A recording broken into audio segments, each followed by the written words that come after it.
ओम श्री परमात्मने नमः। श्रीमद्भगवद गीता द्वितीय अध्याय 60वां श्लोक। यत तो ह्यापि कौन्तेय पुरुषस्य विपर्शतः इंद्रियाणि प्रमाथीनि हरन्ति प्रसंभं मन। हे अर्जुन, आसक्ति का नाश न होने के कारण ये प्रमथन स्वभाव वाली इंद्रियां यत्न करते हुए बुद्धिमान पुरुष के मन को भी बलात् कर लेती हैं। जो स्वयं यत्न करता है, साधन करता है, हर एक काम को विवेक पूर्वक करता है, आसक्ति और फल इच्छा का त्याग करता है, दूसरों का हित हो, दूसरों को सुख पहुँचे, दूसरों का कल्याण हो, ऐसा भाव रखता है, वैसी क्रिया भी करता है।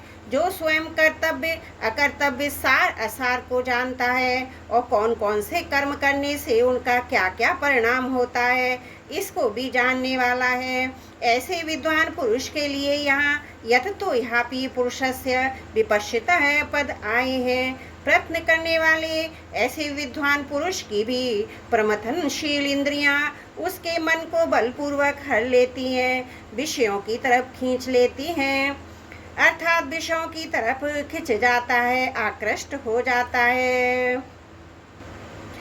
इसका कारण यह है कि जब तक बुद्धि सर्वदा परमात्म तत्व में प्रतिष्ठित स्थित नहीं होती, बुद्धि में संसार की यह किंचित सत्ता रहती है, विषेंद्रिय संबंध से सुख होता है, भोगे हुए भोगों के संस्कार रहते हैं, तब तक साधन परायण बुद्धिमान विवेकी पुरुष की भी इंद्रियां सर्वदा वश में नहीं होती।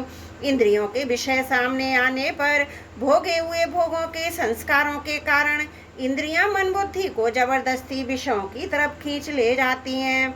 ऐसे अनेक ऋषियों के उदाहरण भी आते हैं जो विषयों के सामने आने पर विचलित हो गए। अतः साधक को अपनी इंद्रियों पर कभी भी मेरी इंद्रियां वश में है ऐसा विश्वास नहीं करना चाहिए और कभी भी यह अभिमान नहीं करना चाहिए कि मैं जितेंद्रिय हो गया हूँ। तानि सर्वाणि संयम्य युक्त आसीत मत्परः वशे यस्येन्द्रियाणि तस्य प्रज्ञा प्रतिष्ठिता। जो बलपूर्वक मन का हरण करने वाली इंद्रियां हैं, उन सबको वश में करके अर्थात सजगता पूर्वक उनको कभी भी विषय में विचलित न होने देकर स्वयं मेरे परायण हो जाए। तात्पर्य यह हुआ कि जब साधक इंद्रियों को वश में करता है तब उसमें अपने बल का अभिमान रहता है कि मैंने इंद्रियों को अपने वश में किया। ये अभिमान साधक को उन्नत नहीं होने देता, उसे भगवान से विमुख कर देता।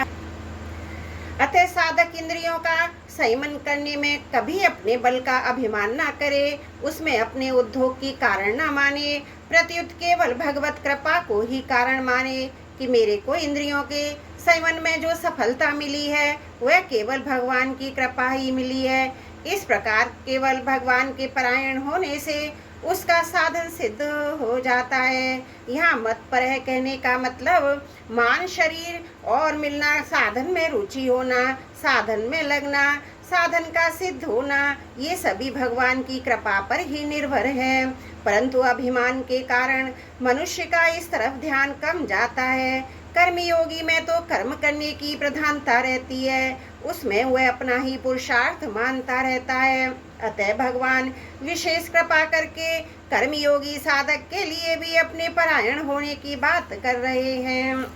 भगवान के परायण होने का तात्पर्य है केवल भगवान में ही महत्व बुद्धि हो, भगवान ही मेरे हैं और मैं भगवान हूँ, संसार मेरा नहीं है, मैं संसार का नहीं हूँ, कारण कि भगवान ही हरदम मेरे साथ रहते हैं, संसार मेरे साथ रहता ही नहीं। इस प्रकार साधक का मैंपन केवल भगवान में ही लगा रहे।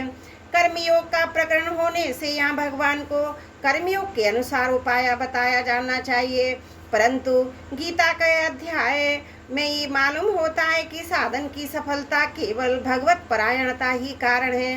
अतः गीता में भगवत परायणता की बहुत महिमा गाई गई है। जैसे जितने भी योगी हैं उन सभी योगियों में श्रद्धा प्रेम पूर्वक मेरी परायण होकर मेरा भजन करने वाला श्रेष्ठ है। वशे ही यस्येन्द्रियाणि तस्य प्रज्ञा प्रतिष्ठिता।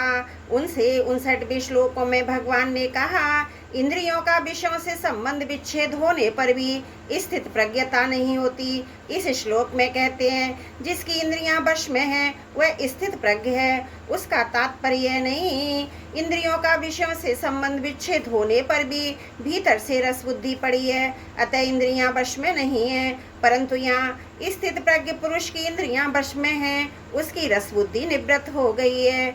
इसलिए ये नियम नहीं कि इंद्रियों का विषयों से संबंध विच्छेद होने पर स्थित प्रज्ञ हो ही जाएगा, क्योंकि इसमें रस बुद्धि रह सकती है, परंतु ये नियम है स्थित प्रज्ञ होने से इंद्रियां वश में हो ही जाएंगी।